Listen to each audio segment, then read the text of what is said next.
భూపాలపల్లి కలెక్టరేట్లో అధికారి వీరంగం సృష్టించాడు. పెండింగ్ బిల్లులు అడిగిన కాంట్రాక్టర్పై విచక్షణారహితంగా దాడి చేశాడు ఏపీఏఓ ఫణిభూషణ కశ్యపగా తెలుస్తోంది. పెండింగ్లో ఉన్న బిల్లులను వెంటనే చెల్లించాలని కాంట్రాక్టర్ వీరేందర్ అడిగాడు.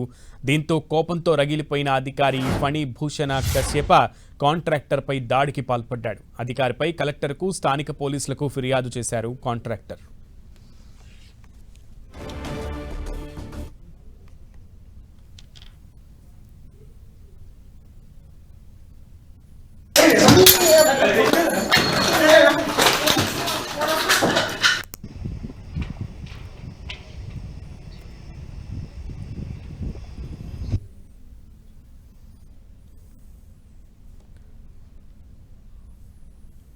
భూపాలపల్లి కలెక్టరేట్లో అధికారి వీరంగం సృష్టించినటువంటి దృశ్యాలు మనం స్క్రీన్ మీద చూస్తున్నాం.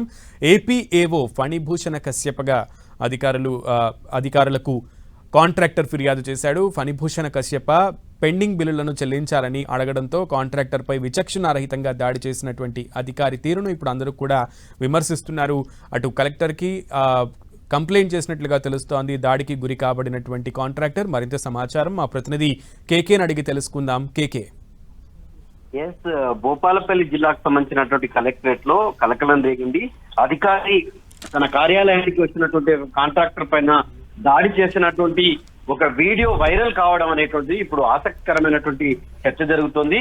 అంటే చెరువులకు సంబంధించి, అంటే భూపాలపల్లి నియోజకవర్గంలో ఉన్నటువంటి 4 చెరువులకు సంబంధించినటువంటి పనులు పూర్తి చేసినటువంటి కాంట్రాక్టర్ బిల్లుల చెల్లింపు నేపథ్యం లోపల ఏపీఏఓగా ఉన్నటువంటి ఫణిభూషణ కశ్యప కార్యాలయానికి వెళ్ళడం, గత కొన్ని రోజులుగా అతన్ని ఫాలోఅప్ చేసినప్పటికీ కూడా తనకి బిల్లులు చెల్లించే క్రమంలో ఇబ్బందులకు గురి చేస్తున్నాడు అనేటువంటి ఆరోపణ చేశారు. ఇదే ఆరోపణ మీద ఇంతకు ముందుకు కలెక్టర్ కు కూడా కాంట్రాక్టర్ ఎవరైతే వీరేందర్ ఉన్నారో వీరేందర్ ఫిర్యాదు చేసినట్లు మనకు సమాచారం. అయితే ఈ నేపథ్యం లోపలనే, అంటే ఈ బిల్లుకు సంబంధించినటువంటి వ్యవహారం పైన ఏపీఏఓగా ఉన్నటువంటి ఫణిభూషణ కశ్యపను కలిసేందుకు ఆఫీస్కి వెళ్లడంతో మాట పెరగడం, అక్కడ అధికారి కాంట్రాక్టర్ పైన అక్కడ తన టేబుల్ పైన ఉన్నటువంటి వస్తువులను విసిరేసి దాడి చేసినటువంటి దృశ్యాలు బయటకు వచ్చాయి. కానీ ఆ వీడియోను కనుక చూసినట్టయితే అది పరస్పరం దాడి చేసినట్టుగా ఉంది.